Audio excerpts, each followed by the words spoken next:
hope the pressure doesn't get on Caleb, man. The Madden curse cover. I'm really a little worried about that. And last thing before we bring in our friend to change this time zone here, Steph Curry. You know, he was with Under Armour, and Under Armour may be going under. 13 years they were all together. He left. He's been courted for the last 6 months to a year by a bunch of different places. I thought he'd end up with Nike, but he did not. He ends up with this Chinese company called Li Ning.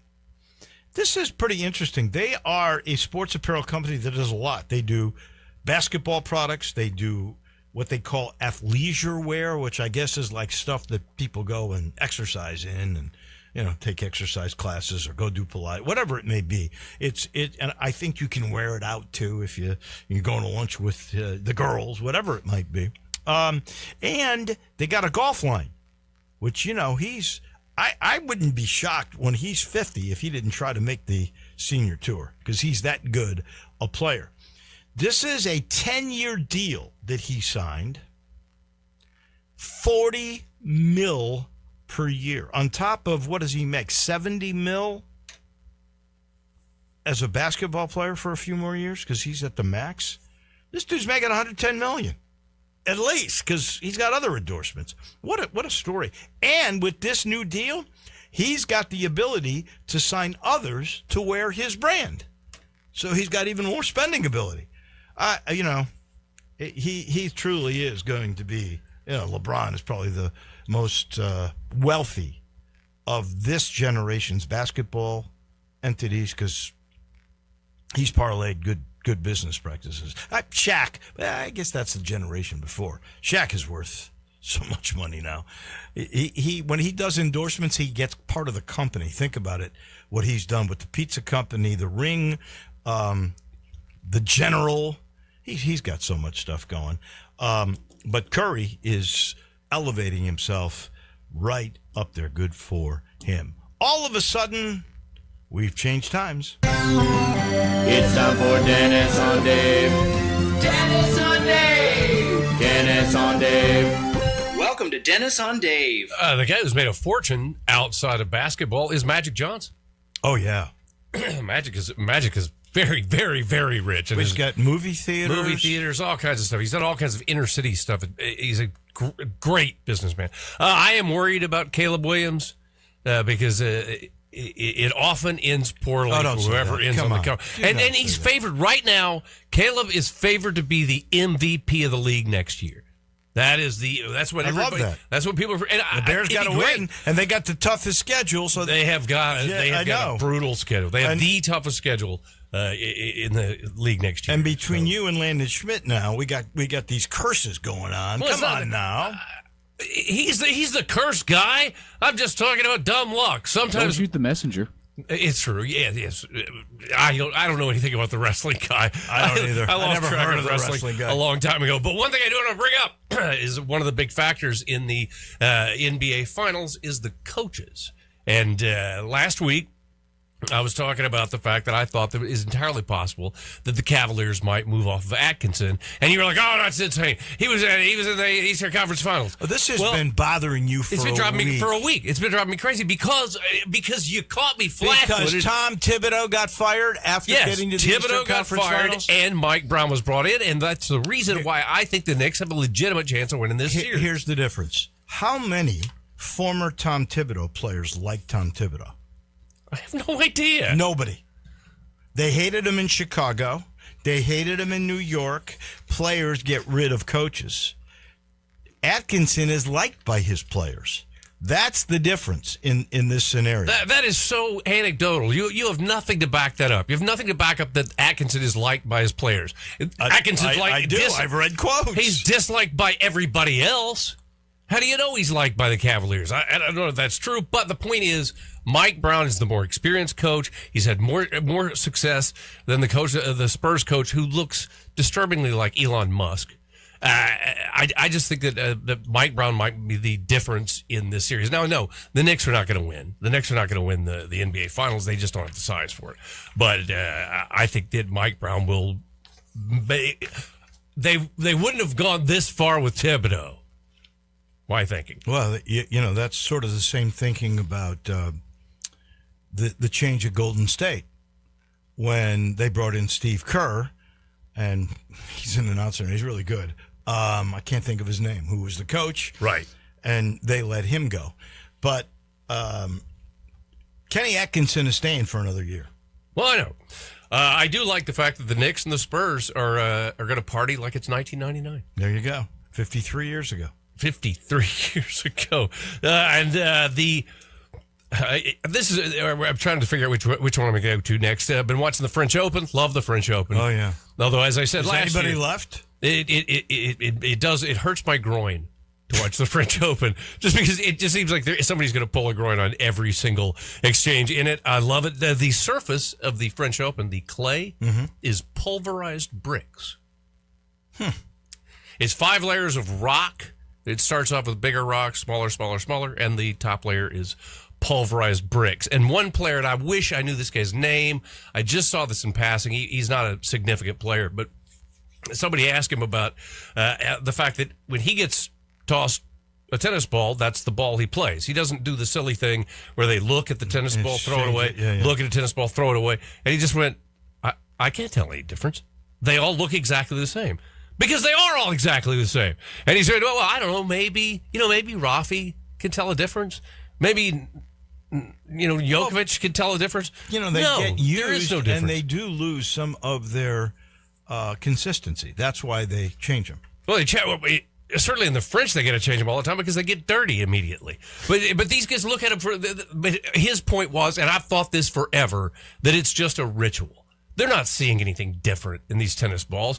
They're just going through a ritual. And I like that this guy went, no, I play the first ball I catch. The top seed on the women's side, Sabalenka, lost today. I did see that. I really love her. Man, there are so many seeds ousted early. There's going to be a bunch of no-names. Yeah, it's going to be, the final. I don't know who these people are, but it's going to be fun to watch. On the men's side, it's going to be a first-time major winner for sure. It will be. Exactly. They had the enhanced games. They were the idea. Where they encourage you to do steroids? They strongly encourage you to use as many performance-enhancing drugs as possible. The enhanced games are over. And in the course of the enhanced games, exactly one world record was set. It was set by a guy, a swimmer, who was wearing a super suit. So the difference wasn't the drugs that he was taking, it's what he was wearing in the pool. So no records were set by somebody just because they were jacked up on performance-enhancing drugs. I don't know. That seems like a good sign to me. The Citadel has been sailing along in the college postseason largely on the bat of Zach Hunt. Zach Hunt is from the beautiful town of Dillon, South Carolina. It's the first town you get into when you go from the real Carolina, North Carolina, to South Carolina. And he's been killing it, hitting 290, 10 home runs, 47 RBIs. And his batting gloves are gardening gloves from Home Depot. Wow. What he essentially said maybe you ought to get an NIL deal with those guys. He said they don't. He said they last longer. They last longer than batting gloves. I don't see how, if it's a garden. As far as he's concerned, they fit better and they last longer. Wow. Mainly, he's a hick who's cheap. That's what it comes down to. Sounds to me like I said, though, he ought to be going. Absolutely. There should be a deal on that. NIL money with that. So they got to be like, well, okay. We'll give you a couple of bucks. The Miami Marlins have put pitcher Jansen Junk on the 15-day DL. That's how bad the Marlins roster is. They actually have a pitcher whose name is Junk, and he is he's on the DL. The Sacramento A's retired the Yankees 1, 2, 3 in 8 innings of baseball. Unfortunately, they had to play the 3rd inning of that game, at which point the first 12 Yankees reached base. They scored. It was insane. They say it was a 13-run frame featuring, what was it, like 18 batters, 11 hits, 4 walks. So that's the Yankee game you told me to take a look at? You Yes. texted me? Okay, and I saw it. I didn't really It took that one inning to, and I actually texted you because the game was so good. Yeah. But then the third inning happened. occurred. It took 42 minutes to play the third inning. Half an inning? Half an inning. Wow. But still, 8, 1, 2, 3 innings. That's solid for Sacramento. Except for 13. And then they had to go to their clubhouse that's, I don't out. think they're really called the Sacramento A's. They're No, just they don't called call the themselves A's. anything. Yeah, they don't. Because they'll be Vegas next year, right? Hopefully, and they don't want to claim that field where they're playing because that's the one that has a minor league ballpark. They got a prefab building in the outfield that's their clubhouse. They hate it. The Staten Island Ferry Hawks. Really? I think That's their name? The Staten Island Ferry Hawks. What league are they? Is that single A baseball? It is, but it's FERRY, the Staten Island Ferry. Ferry Hawks. I understood. But the Ferry Hawks, they decided to participate in Jewish Heritage Night. I love this. Go ahead. You're going to love it even more. They wore jerseys that read Minches on the front and had a Star of David on each sleeve. Unfortunately, they spelled Minches MENCHES. Mencats?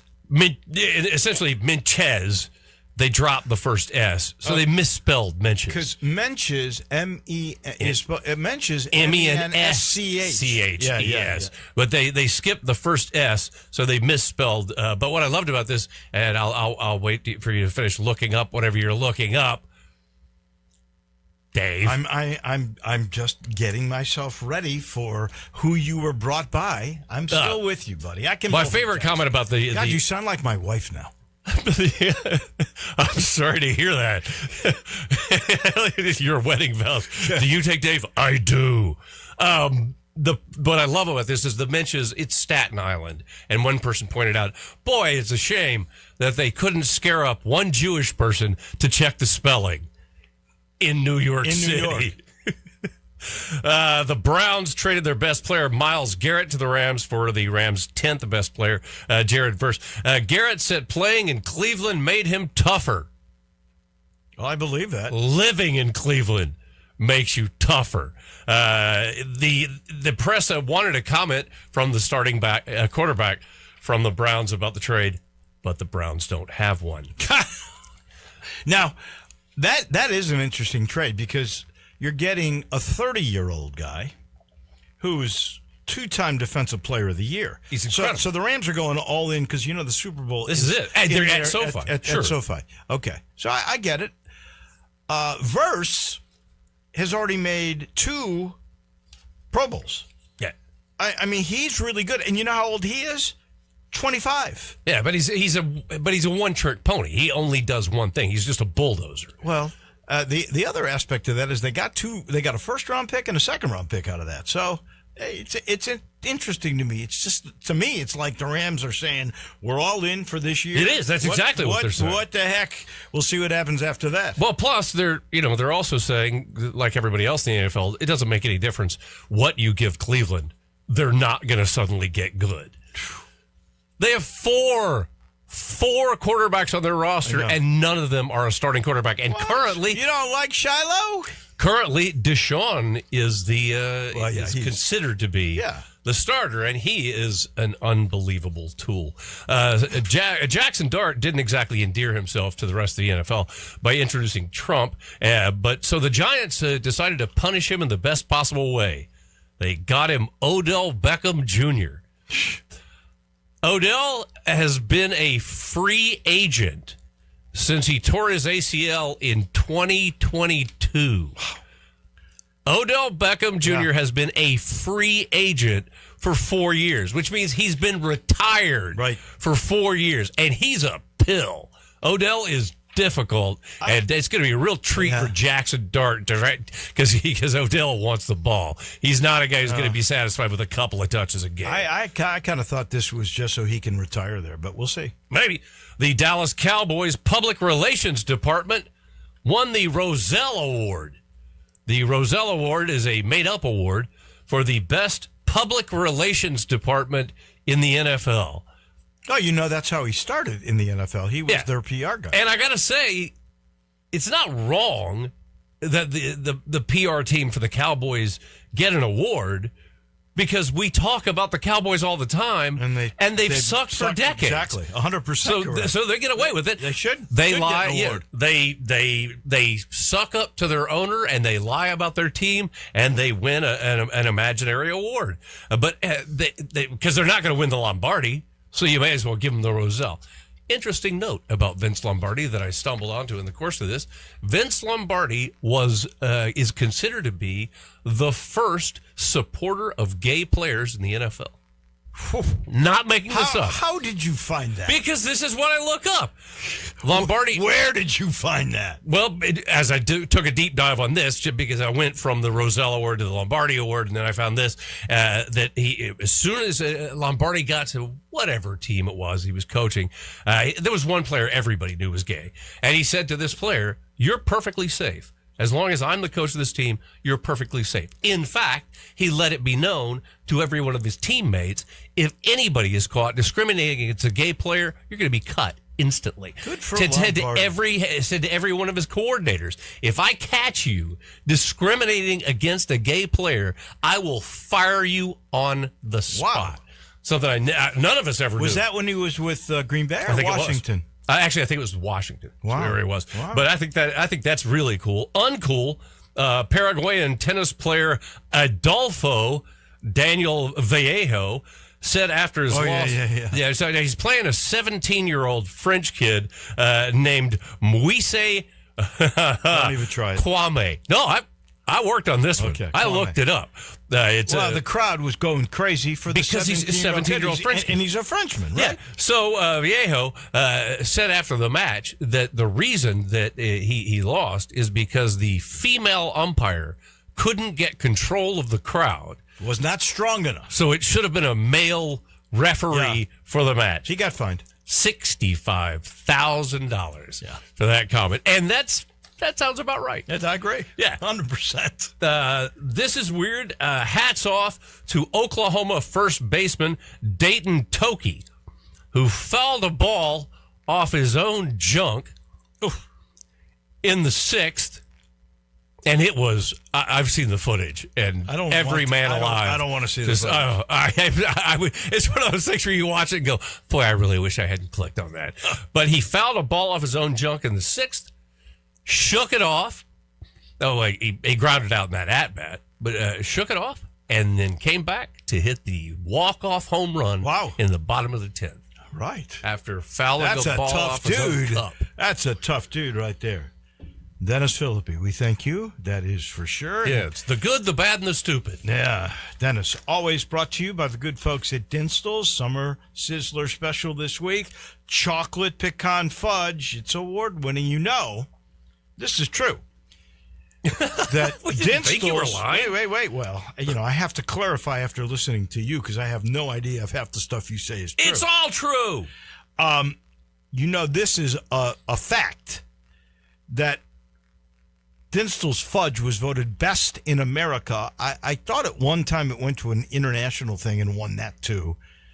But Becky just said in America. I think it's the world, personally. But it's made with the highest quality chocolate. You know that. And you can get that chocolate on their strawberries. You can get that chocolate on their turtlettes. You can get that chocolate just plain if you want. It's fantastic. It's incredible. But this week you can get the Summer Sizzler Special. That means a great price on the chocolate pecan fudge. I would take advantage. I'd go to any of their 5 places where they make it on Pleasant View in the burbs. That would be Collierville and Germantown, downtown, or in my neck of the woods, Laurelwood. Make your week sweeter with Dinstall's. As I sit here in the Family Leisure Studio, the ultimate pool party still going on, where you can get an above-ground pool starting at under $4,000. In-ground pool, state-of-the-art. They're doing that now, putting them in It's 50 grand, but it's definitely going to be the best thing you ever did. That's a good price.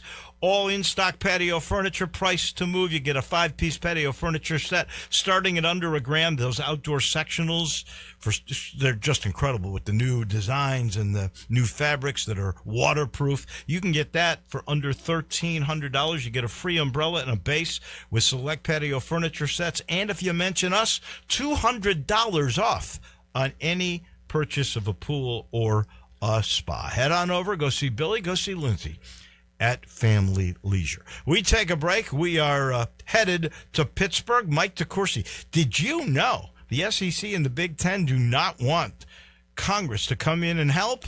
We'll see what Mike thinks about that in just a second. Did you miss your favorite Sports 56 show? No! Check out the podcast, broken down hourly at sports56whbq.com or wherever you get your podcasts. Be sure to like and subscribe. Never miss any Sports 56 show again with our podcasts available daily from Sports 56 and 98.5 FM. Encore flavor, Corky's barbecue. We're cooking it up, down home way. Hickory smoke flavor like the good old days. Hey y'all, Jimmy Stovall here with Corky's Barbecue. Catering is our specialty. Memphians have trusted Corky's to cater their events for 40 years because we make it easy for you and delicious for your guests. Whether it's 50 people or a crowd of thousands, our experienced team comes to your location, sets up, serves, and ensures everyone enjoys a Corky's all-you-can-eat barbecue buffet starting at only $7.99 per person. You can't beat it. With 40 years of experience, it's easy to see why customers choose Corky's time and time again for all of their catering needs. Visit Corky'sBBQ.com to book us for your next party. Encore flavor, Corky's barbecue.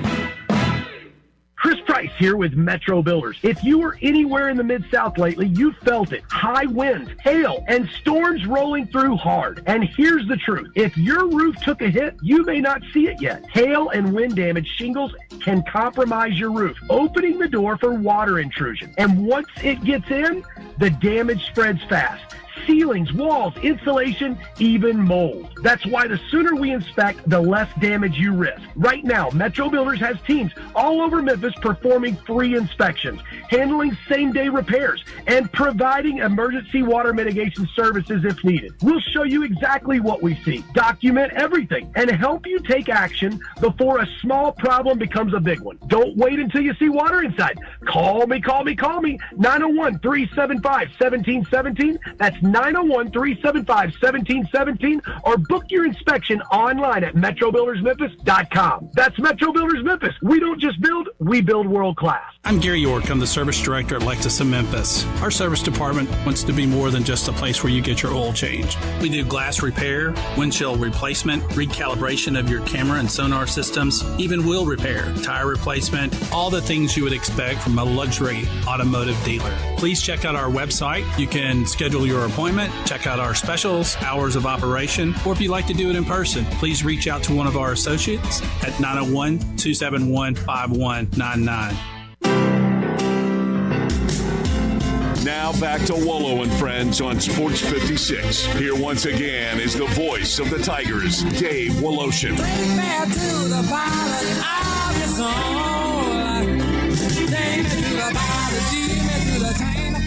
All right, we're headed to Pittsburgh, Pennsylvania momentarily. We're going to talk college sports and a lot more with Mike DeCourcy from the Sporting News, who, by the way, is also covering the World Cup for the Sporting News, so we'll get into that in a little bit because it starts soon. It's all brought to you by Southern Security. If you need cash, you can refinance your auto loan with Southern Security, and you won't have a payment for 60 days, and they'll finance up to 115% of the current value of your vehicle.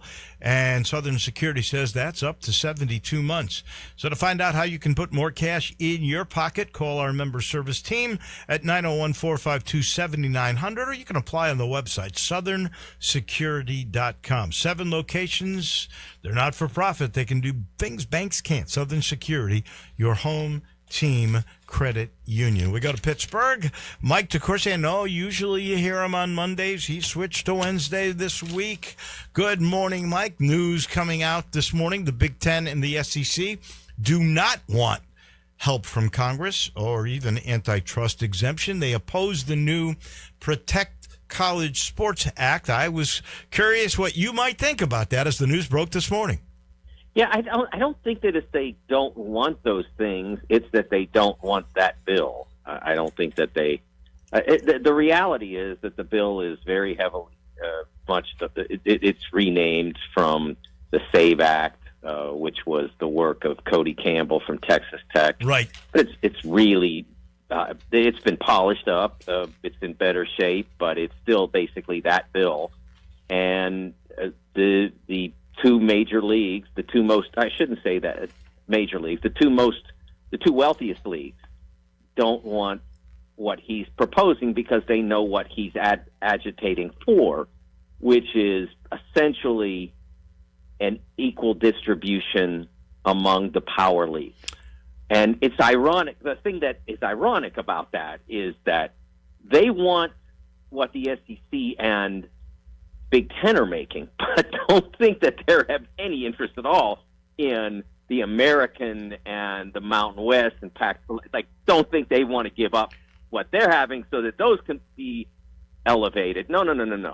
No, they just want to be where the Big Ten and SEC are, and that's why those two leagues are not interested. The original Cody Campbell thing was a distribution of those media rights revenue that would trickle down to everybody. That, I think, was his. It would trickle down to original. everybody, but it would be. But it would not be. Again, what it would do would be to elevate or elevate the SEC and the Big 12 and ACC some, so that they would sort of meet the SEC and Big Ten in the middle. But and the thing that was so disingenuous about it and bothered me so much was that they had no interest at all in elevating what was behind them. Oh no. I hear that that's part of this. That's the back end of this this thing, and that's probably the thing I agree that is the deal breaker. There are good things in this act, limiting athletes to one transfer without penalty, the 5-year max. So you have 5 years. Once you're in, you can play all 5 years. You don't get any relief from injury. There's no. Is that a good thing? Red shirt. I don't Is have that a a good thing, Dave? I don't have a problem with that. I really don't. Why not? Because you're getting an extra year, and I don't think you should be playing college sports past 24. Well, I'm not sure that necessarily should be the case either. But if I'm on your practice field and I step in a rut and I blow my knee up, that's my fault. Or I'm on your team and I get hit by the opposition and I blow my knee up in week 1. Oh, sorry, too bad, Joe. I don't see how that's Mike. That's why you get the extra year in case that happens. But lots of people will get that extra year and play all 5 years. Why not just keep it as it is with 4 years, which is what it should be, and exceptions for those who meet terrible circumstances? Because they manipulate those circumstances. And I'm okay with having a 5-year career, and then you go off and go on. I understand your side of it. I can live with that. I certainly can. I agree with prohibiting former pro athletes to play college sports. That's part of it. It depends on how you. It depends on how you look at it. I mean, I don't see why someone who's played in the G League or has played in Europe shouldn't be allowed to play in college when the college athletes are compensated at much higher levels than either of those two leagues compensate their participants. Because you basically declared that you weren't interested in college athletics and you went a different route, and now there's so much more money in college you want to come back. I think you make the declaration and that's what it is. But you weren't interested when they wouldn't pay you, and now they will. I mean, I think there's a difference there. I don't see why those who grow up in Europe have to be in a circumstance where they go into Real Madrid's club because that's where you can ball. That's the only place. I mean, unless you get, hey, mom and dad, we're 12, but I want to move to Memphis because I want to be a player, and if I do it here, I'm never going to be able to play in college. I'm going to have to always play for Real Madrid. I mean, that doesn't seem to be fair or logical, especially when you're compensating someone like Momcilovic, who's at Kentucky next year, $6 million. That's ridiculous, and that's why the College Sports Commission to me is an essential. I don't know where the Big Ten and the SEC fall in that. I know the Big 12 agreed to it, but when you're so let's take Momcilovic. Here's a guy went to the combine, right? And what'd they say? Stay in school another year.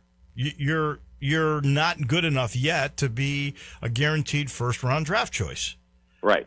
And so when he goes into the portal, he becomes the hottest portal guy, and there's a bidding war. The guy's going to make $6 million next year playing at Kentucky. That's as much as a top 10 guy would make in the NBA draft. Right. Exactly. And my point about that is that if there's someone willing to pay it, I don't see why that's problematic. If you're that value, then why shouldn't you get that value? Well, the only reason I say that, I hear you. I don't mind guys making money, but I don't believe that this is a sustainable financial model. Your model was $21 million rev share.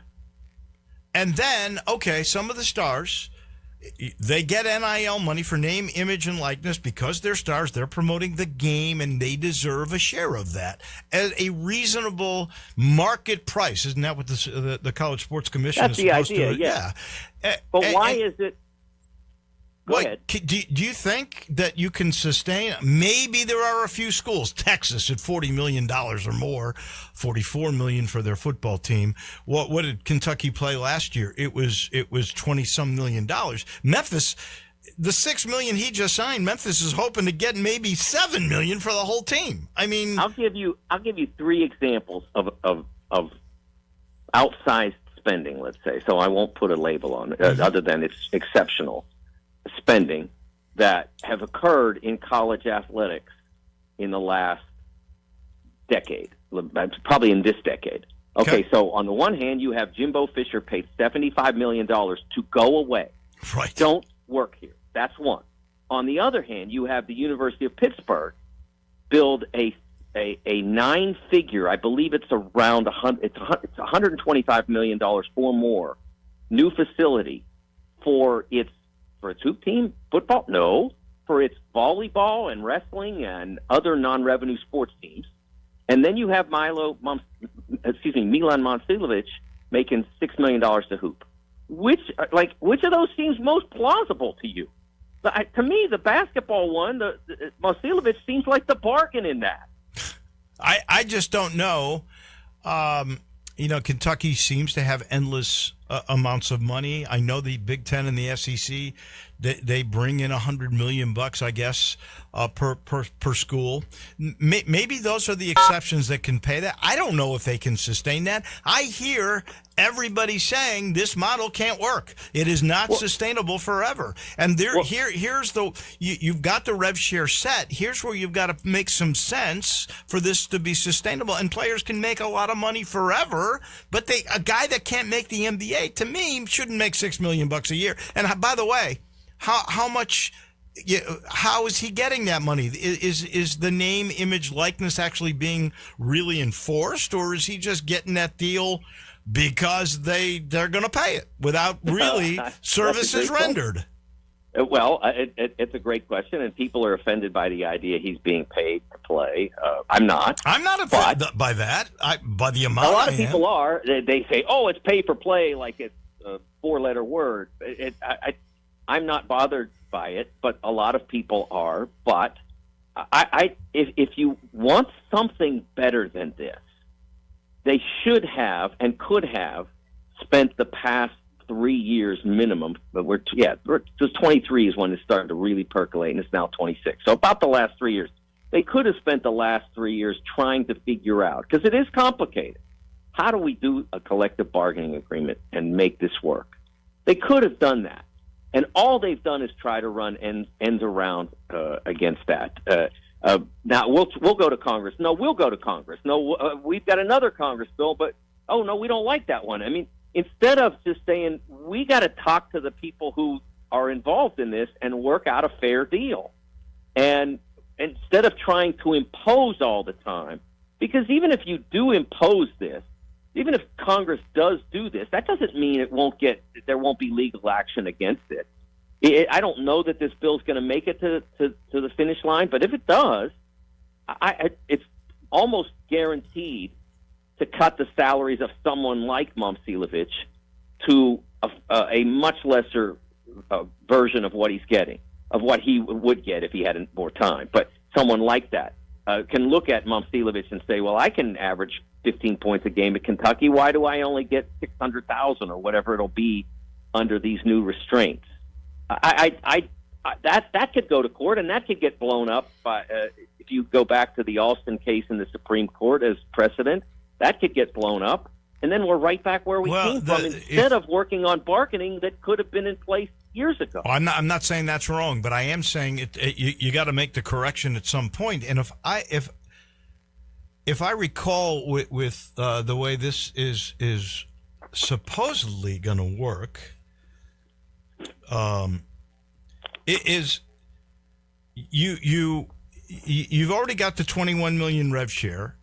You bring this money into a workable sense, and with the sports commission at a fair rate, and you've got a model that is sustainable.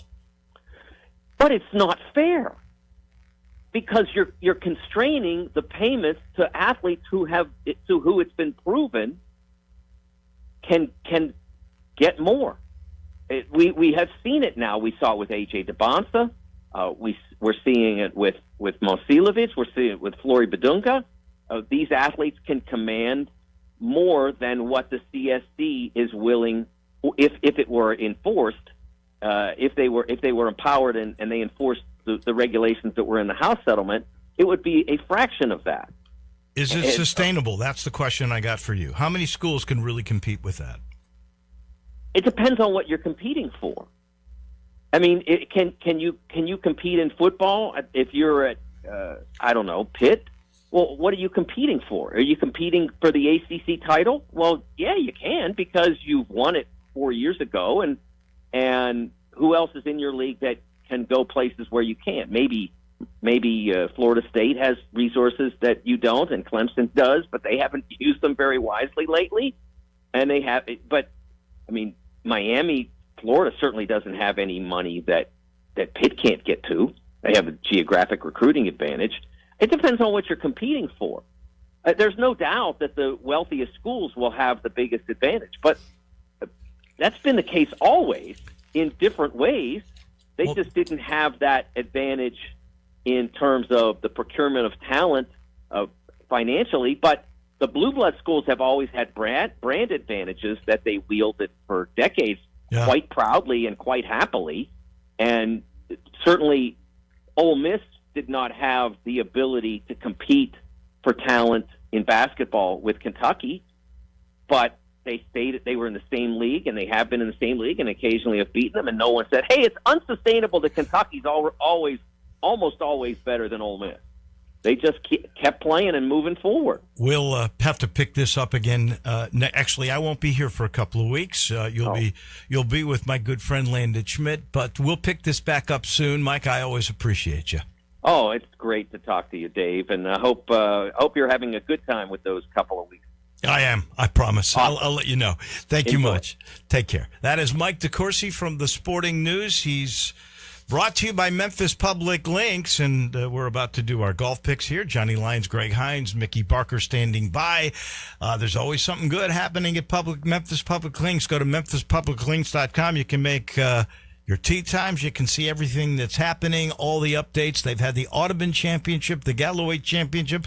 Pine Hill's coming up. Oh, by the way, Pine Hill's now open 7 days a week. Something great's always happening with Memphis Public Golf. Golf picks and golf talk in just a minute, right here on Wolo and Friends. You have opinions? I think it's over. Of course you do. I don't think it's that simple. Everyone does. I got all the answers. Hit us up on the Sissy's Log Cabin listener line at 360-8255. Hey, you ready to bang? Bangers Pickleball in South Haven is now open with 10 courts, a restaurant, and 3 bars. New to pickleball? No problem. Take a free Bangers 101 class to learn. Bangers offers a great time for everyone, and there's no membership required. Bangers even has events for you non-pickleballers like mahjong, trivia, whiskey, and wine tasting. Bangers Pickleball has it all. All the rage, all the fun, all for you. Please dink responsibly at Bangers Pickleball, 6787 Snowden Lane, South Haven, Mississippi. Let's bang.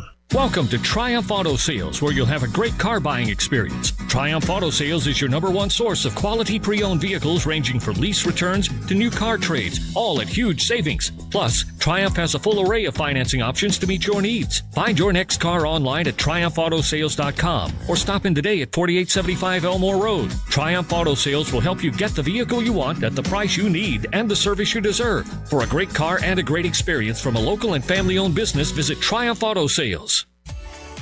At Jason's Deli, when you're dining in or picking up curbside, you can expect wholesome food and no surprises, just delicious sandwiches, crisp salads, and quick quality meals made with the freshest ingredients and no artificial trans fats, MSG, high fructose corn syrup, or artificial colors and dyes. Around here, a lot of thought goes into what we put into our food and what we take out of it, because you're not just taking a bite, you're getting a taste of who we are. New items are constantly being created to expand our menu for all tastes and special diets with vegan and gluten-free options available. Convenience and on-time delivery you can count on. It's just a click away at jasonsdeli.com, so whether you need to feed 5 people or 5,000, the team at Jason's Deli, they have the credentials and the commitment to keep you satisfied. Freshness is nearby at Jason's Deli with locations at Ridgeway in the Park Place Center, Poplar and Highland, Germantown Road in Cordova, and on Goodman Road in Olive Branch. Jason's Deli. It's wholesome food and no surprises. Now back to Wolo and Friends on Sports 56. Here once again is the voice of the Tigers, Dave Woloshin.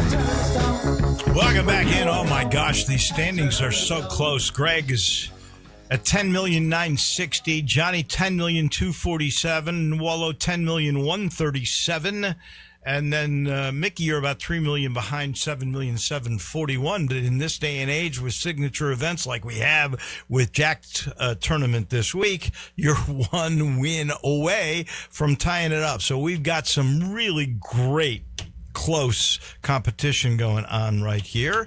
And I just lost Johnny, so we'll have to get him back. I thought I had knocked that down twice.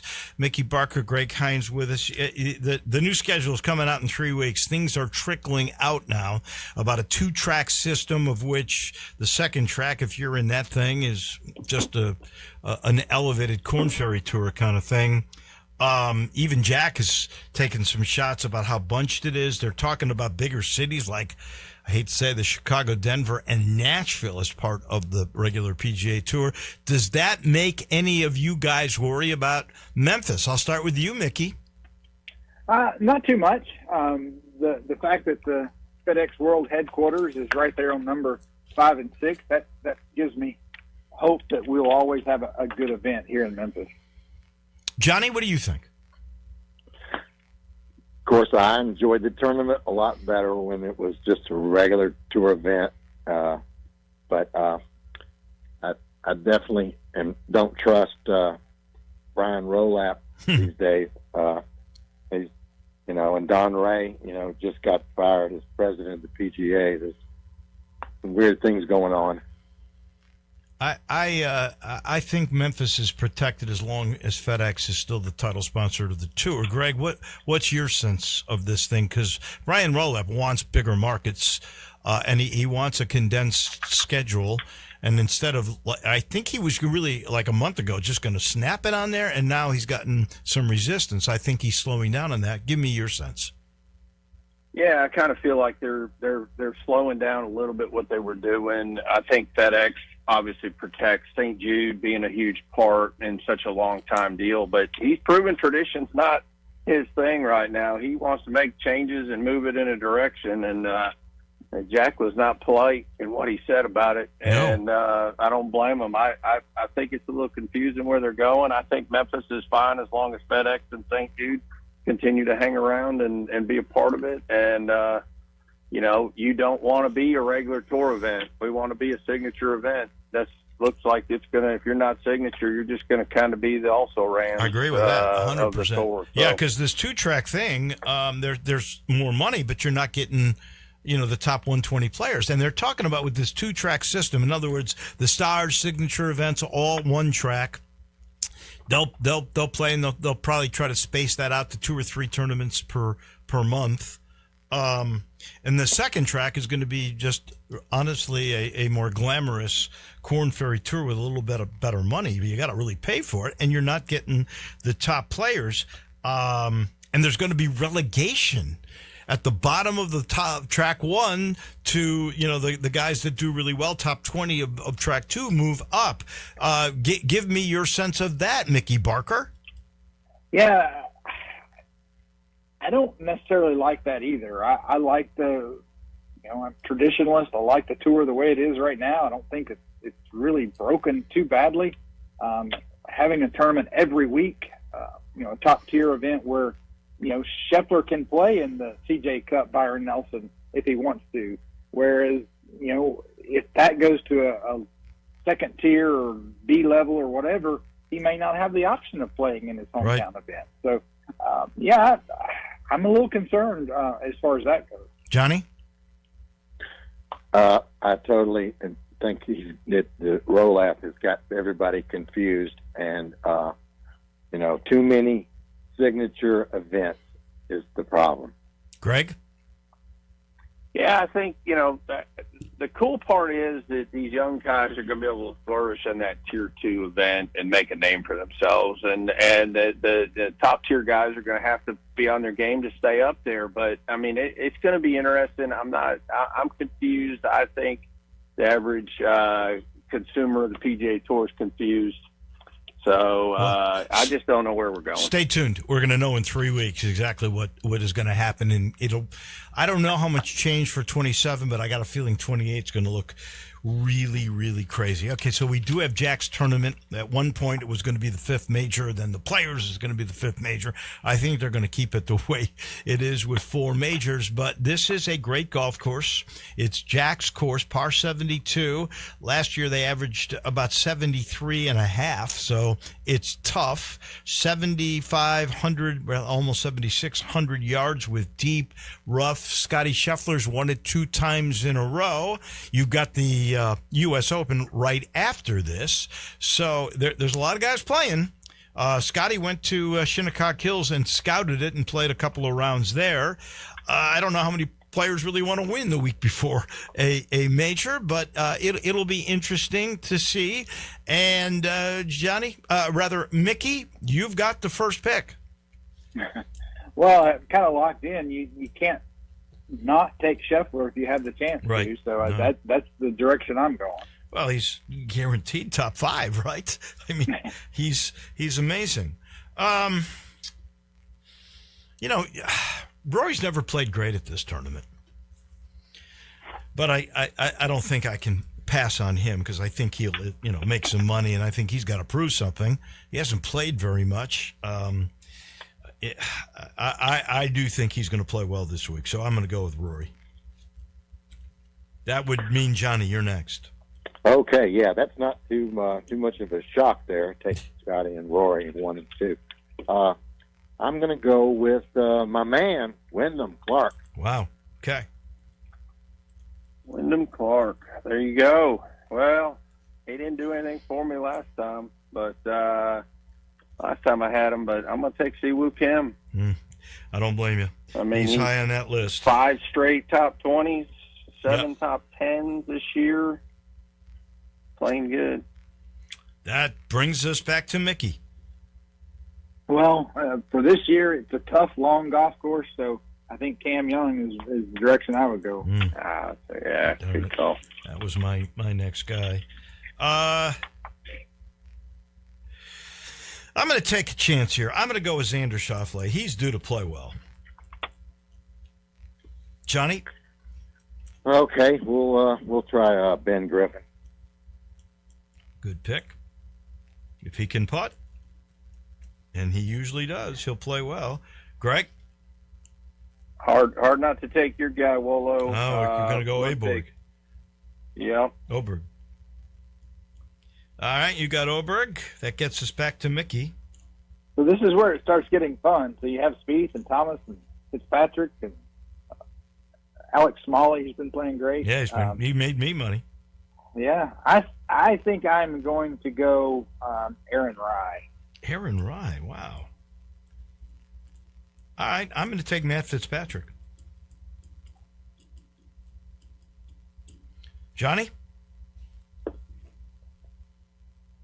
Let's see here. I'll go with Russell Henley. Kind of Okay. hot. Yeah, I can't see him winning 2 weeks in a row. That's for sure. Greg? We're gonna go. Oh man, I don't know. How about Sepp Straka? Sepp, okay. So, Man, not a single American. you do not. That's correct. Unlike you, Greg Hines. Very unlike me. Scotty, Cam Young, Aaron Rye for Mickey playing catch-up here. Rory, Xander, Matt Fitzpatrick for me. Wyndham Clark, he hasn't played since he won that tournament. He was sensational a couple of weeks ago. Ben Griffin and Russell Henley for Johnny. Si Woo Kim, who's high on the power ranking here.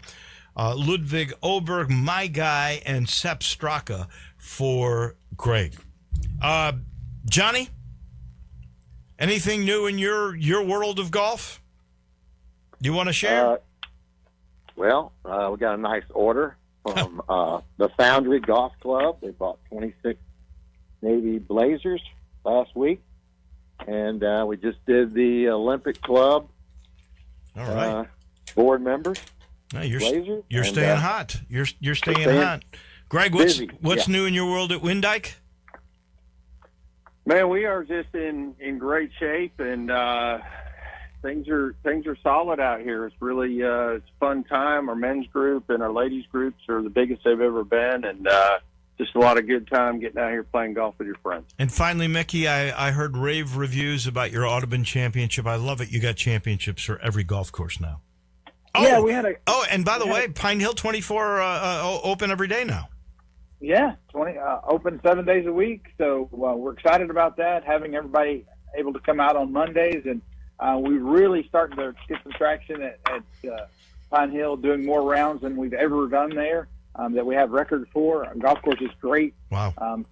As in fairways are probably the best of all the courses right now. So yeah, go to Pine Hill and play. It's fantastic. Outstanding. Thank you, guys. I'm going to be off the next couple of weeks. Landon Schmidt will be picking for him. I'm giving him all of the financial updates, and I'll chat with you guys 3 Wednesdays from now. Okay. Thank you, Wolo. Thank you, Have a good guys. trip. Thank you Thanks, much. Wolo. Enjoy your time. Yeah. Bye-bye. That is Golf Picks, brought to you in part by our good friend Sheldon. Whether you're competing on the golf course, maybe the baseball diamond, the gridiron, the hardwood, doesn't matter. If you follow your competition, you're always behind. That's it.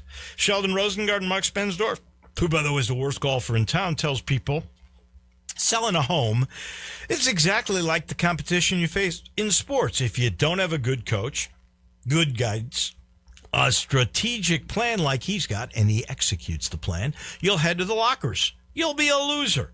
Don't do that. Don't sit while others are selling. With steady interest rates, there's a lot of activity in the market. The inventory's actually increased, so it's even more important to get into the best position before the game starts. Want to get a better price or sell quicker? Call or email Sheldon. Find out why people say when you want the job done, you call Sheldon. MemphisRelocate.com or 483-0546. That's it for us. We're back tomorrow. See you then. Johnny Radio's next. Have a great day, everyone.